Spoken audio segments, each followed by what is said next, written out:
ahora vamos a pasar a hablar sobre la fisiopatología. ¿En qué momento nace la fisiopatología de la enfermedad acidopéptica? El estómago tiene unos factores agresores y unos factores protectores.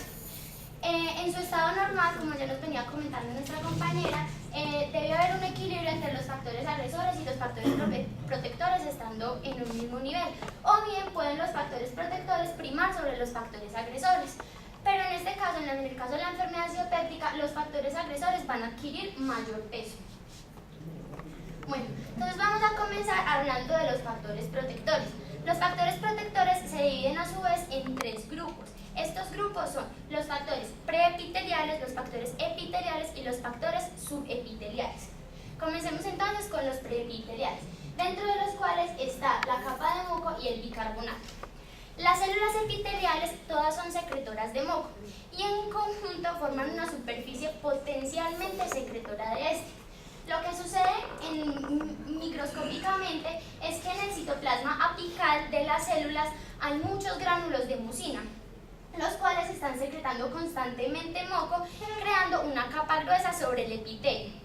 A su vez, se secreta el bicarbonato, quien lo que hace al subir a la superficie es agregarse a esta capa y de tal manera trabajar en conjunto para crear una base amortiguadora, un buffer frente al ácido clorhídrico.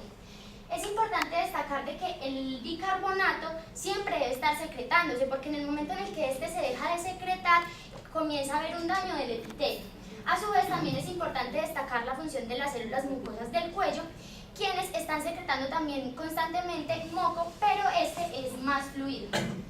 Ahora bien, los factores o los mecanismos protectores epiteliales, dentro de los cuales encontramos los fosfolípidos de membrana y el recambio celular.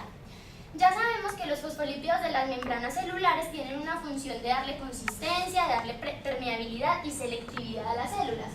Pero los fosfolípidos del estómago, de las células del estómago, tienen una peculiaridad. Esta peculiaridad es que ellos son extremadamente sensibles a la acción de algunos detergentes, y cuando digo detergentes no me refiero a jabones, sino a algunas sustancias que se convierten en detergentes, y también a la acción de los AINES, que ya se explicarán más adelante. Por otro lado está el recambio celular. El recambio celular es característicamente constante de la mucosa del estómago, ya que allí hay mitosis continuamente. Esta regulación se da por medio de dos mecanismos. El primero de ellos es por medio de una información de retracción, en el cual las células de la superficie le avisan a las demás abajo cuándo sí y cuándo no deben estarse multiplicando.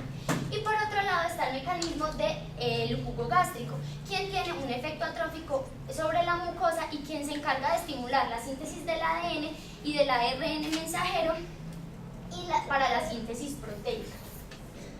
Bueno, ahora los factores subepiteliales. Quizá es los que más tienen. Dentro de los factores subepiteliales encontramos la red capilar, la angiogénesis, las prostaglandinas y los factores de crecimiento.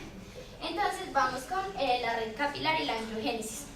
La red capilar o la microcirculación es muy importante en la mucosa, ya que va a permitir que todos los nutrientes y el oxígeno lleguen a esta para poder ayudarla a que ella siga trabajando.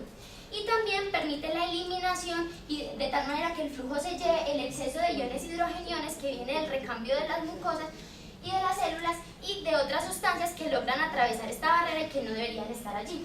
Y por último está la angiogénesis. La angiogénesis se da por medio del factor derivado de plaquetas. El factor derivado de plaquetas cumple una función muy importante, en especial en el momento en el que se detecta un daño en la mucosa, ya que este lo que hace es activar las células blancas de tal manera que ellos estimulen la secreción de citocinas, quimiosinas y eicosanoides, como son los leucotrienos, los tromboxanos y las prostaglandinas. Ellos van a causar un efecto dilatador sobre los vasos sanguíneos que va a permitir que haya un mayor flujo de células inmunes, y todo en conjunto va a aumentar la protección para poder suplir ese daño y controlar ese daño. Los factores de crecimiento. Quizá el factor de crecimiento más importante y el que más interviene es el factor de crecimiento epidérmico. Aquí podemos ver su estructura bioquímica. El factor de crecimiento epidérmico lo que hace es, en un primer lugar, estimular la división, migración, diferenciación de las células, en especial de las células epiteliales.